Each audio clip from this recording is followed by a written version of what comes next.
Di episode kali ini aku mau membahas sebuah film berjudul 5 cm. Salah satu film yang menjadi pelopor dan inspirasi banyak orang untuk mendaki gunung. Film ini disutradarai oleh Rizal Mantovani, diadaptasi dari novel berjudul sama dari Doni Dirgantoro. Seperti apa ceritanya? Langsung aja kita bahas. Film diawali dengan 5 orang yang sedang ngobrol di sebuah kedai kopi.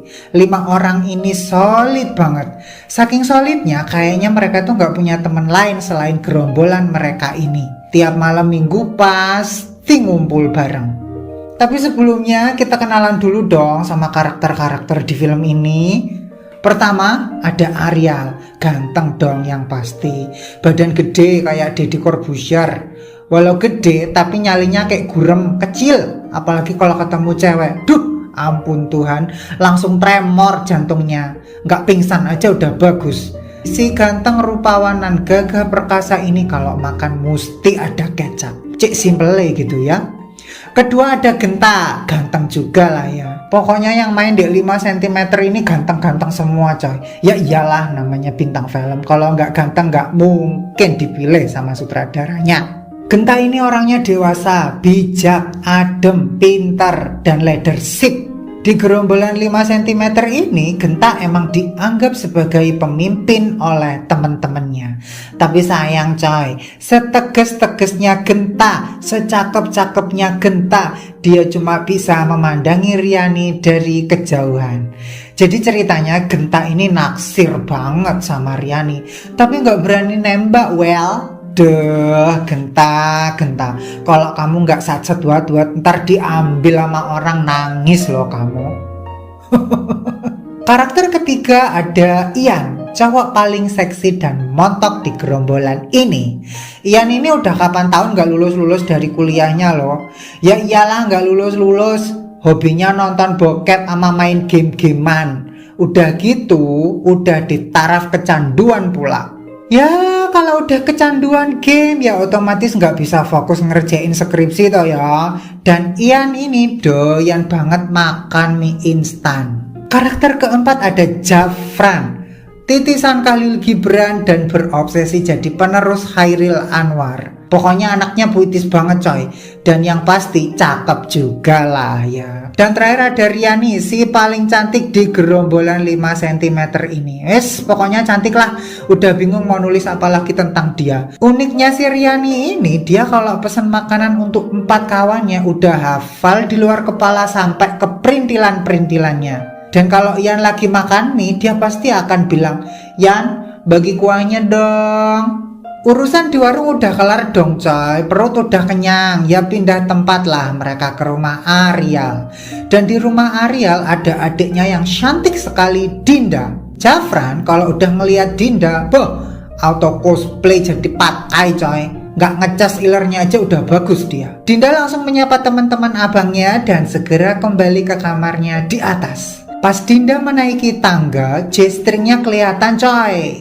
Jafran yang ngeliat ya langsung liar tau ya isi otaknya. Mikir sana, mikir sini. Heran deh, kalau aku jadi Dinda, tak siram itu si Jafran pakai deterjen kepalanya biar bersih. Setelah bertemu dengan orang tua Aryal, mereka segera ngumpul di taman belakang kayak biasanya. Ngobrol lagi, ngemil lagi, pacapa gubis lagi. Pokoknya membahas hal-hal receh gitu loh coy.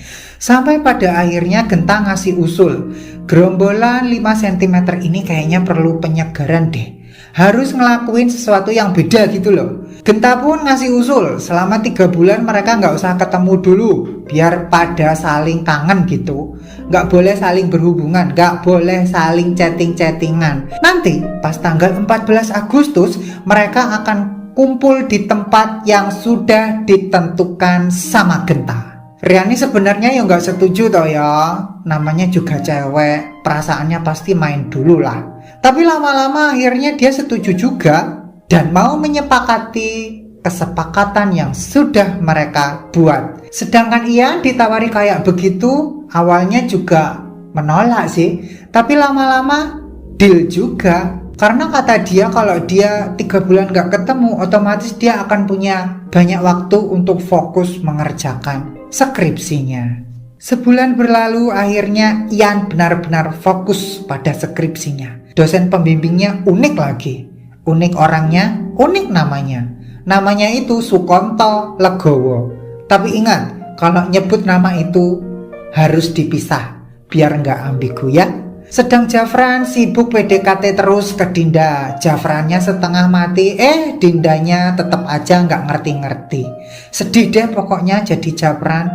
Kalau si Ariel ngisi waktunya dengan mencoba untuk mendekati wanita yang pernah mengajaknya berkenalan di tempat gym. Gaya Ariel kaku banget, kayak cowok kuper banget gitu loh. Tapi akhirnya Ariel berhasil mendekati cewek itu dan akhirnya menjalin kisah cinta. Singkat cerita, setelah 3 bulan berlalu, akhirnya skripsi Ian selesai. Duh, seneng banget deh si Ian.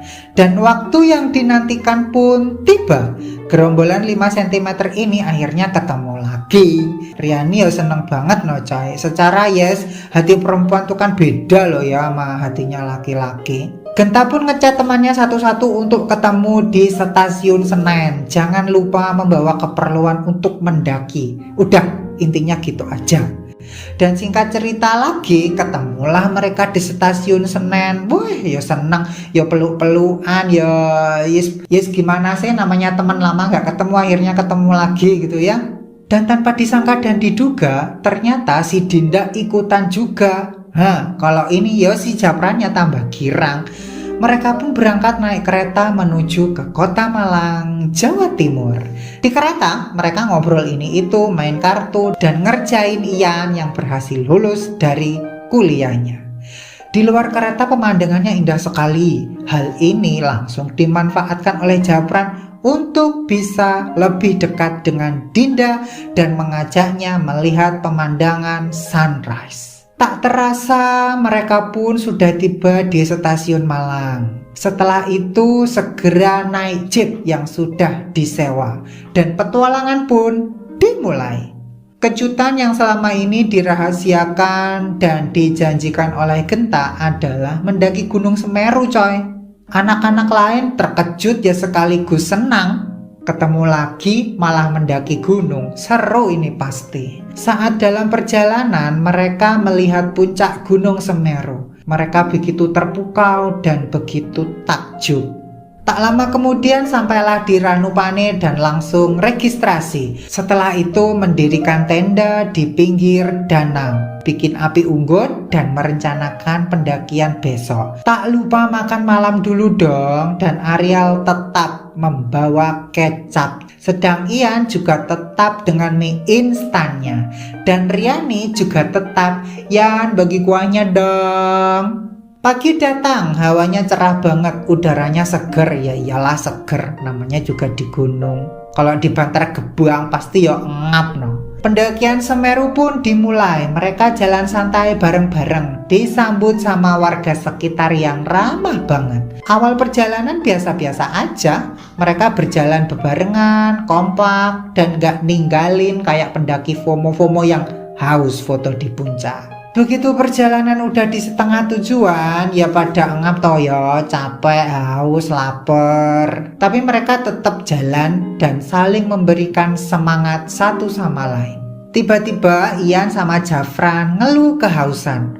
Air mereka tinggal dikit. Tapi tak lama berselang, melihat pemandangan di depannya, Jafran bengong dan takjub. Di depannya itu ada apa sih? Di depannya Jafran itu ternyata ada surganya dan ikoniknya Gunung Semeru, Ranukumbolo, danau cantik di gunung ini. Mereka berenam ya langsung lari dong yes, girang banget menghampiri Ranukumbolo. Duh, kayaknya nggak pernah lihat tempat cantik kayak beginian deh. Di Ranukumbolo mereka istirahat dulu sambil menikmati pemandangan. Dan di Ranukumbolo ini si Riani malah curhat dong ke Ian. Susah jadi cewek, kalau suka sama laki-laki nggak bisa nembak duluan. Dan Riani pun mengisyaratkan orang yang ia cintai ada di antara mereka. Namun Riani tidak menyebutkan nama. Setelah istirahat mereka ya lanjut dong dan melewati tanjakan cinta. Mitosnya, kalau melewati tanjakan cinta tanpa menoleh ke belakang, kita akan jadian sama orang yang kita pikirkan. Japran dan Ian langsung gas.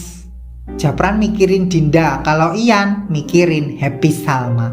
Tapi begitu dikit lagi nyampe batas tanjakan cinta, Gentanya manggil. Ian sama Japran noleh dong, dan mereka langsung kecewa bukan main. Kan katanya nggak boleh nengok, kita kok nengok ya? Ariel sama Riani ya cuman ketawa aja liatnya. Tak lama kemudian sampailah di Kalimati dan mereka merasakan guguran abu vulkanik. Di Kalimati tak lupa dong bercengkerama dengan pendaki lain. Dan malam pun tiba, mereka mendirikan tenda. Genta memberitahu mereka kalau mereka harus tidur cepat karena besok dini hari harus bangun untuk menggapai puncak Mahameru. Ketika pagi hari pun tiba dan persiapan selesai, sebelum melanjutkan perjalanan ke puncak, mereka berdoa terlebih dahulu. Perjalanan sangatlah gelap, cuaca dingin, dan mereka pun kelelahan. Lagi asik-asiknya jalan, tiba-tiba Ariel kena hipotermia. Badannya menggigil, giginya gemelatuk. Teman-teman segera memeluknya biar hangat. Tak lama berselang, ya sembuh si Ariel ini. Aku tuh sebenarnya kalau lihat film 5 cm ini agak-agak gimana gitu ya. Aku tuh ngerasa kayak banyak yang lebay gitu loh coy, di dalam pengadeganannya atau di dalam scene-scene-nya. Soalnya aku pernah muncak ke Mahameru dan gak pernah merasakan situasi yang sedramatis di film itu. Tapi ya oke lah, namanya juga film toh, harus ada sisi dramatisnya toh.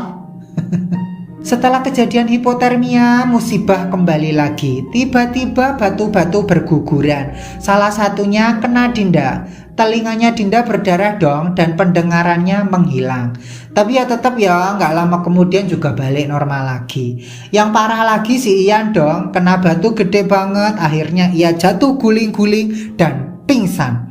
Teman-temannya langsung ngerubungi Ian dan nangis, menggoncang-goncang tubuhnya biar sadar. Dan sekali lagi demi kepentingan dramatisasi film, ia pun sadar juga. Dan keenam orang ini melanjutkan perjalanan. Jalan lagi tak tak tak tak tak tak tak tak tak tak.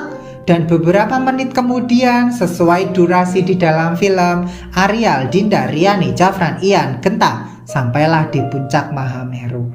Mereka senang banget, bahagia banget, happy banget. Setelah itu upacara deh di puncak Mahameru. Scene berikutnya mereka balik ke Ranukumbolo lalu nyebur ke danau untuk mandi. Malamnya bikin tenda dan menghabiskan satu malam di Ranukumbolo. Di suasana yang romantis ini, Genta auto mepet dong ke Riani. Ia langsung mengatakan cinta. Tapi Genta kaget, shock, dan terkejut. Orang yang selama ini dicintai Rinjani bukan Genta, tapi Japran. Dan Japran yang lagi tidur di dalam tenda, ya dengerlah. Ia pun langsung tercekat, bingung mau ngomong apa. Wes, gak ada kata-kata. Esok paginya, dengan latar belakang keindahan Ranukumbolo, Japran dan Riani jadian. Ya kayaknya sih jadian ya, kalau dilihat-lihat di suasana filmnya itu. Sepulang dari Mahameru, mereka kembali ke aktivitasnya masing-masing. Masih berhubungan dan masih berteman akrab dan masih nongkrong di setiap malam minggu. Dan masih menjalin persahabatan sampai mereka mempunyai keluarga dan punya anak. Riani akhirnya nikah sama Japran. Ian nikah sama Happy Salma. Dan di akhir film, si Genta sama Dinda kok malah ada lirik-lirikan gitu ya. Kayak ada desir-desir tanda-tanda asmara cinta gitu loh di antara mereka coy. Ya begitulah coy cerita dari film 5 cm ini. Salah satu film yang menjadi pemicu, pemantik, pelopor, dan inspirasi banyak orang untuk naik gunung. Gimana? Seru toh ceritanya? Kalian udah nonton belum? Kalian udah naik ke Mahameru belum? Wes ya gitu aja. Makasih udah nonton. See you, bye. Mwah.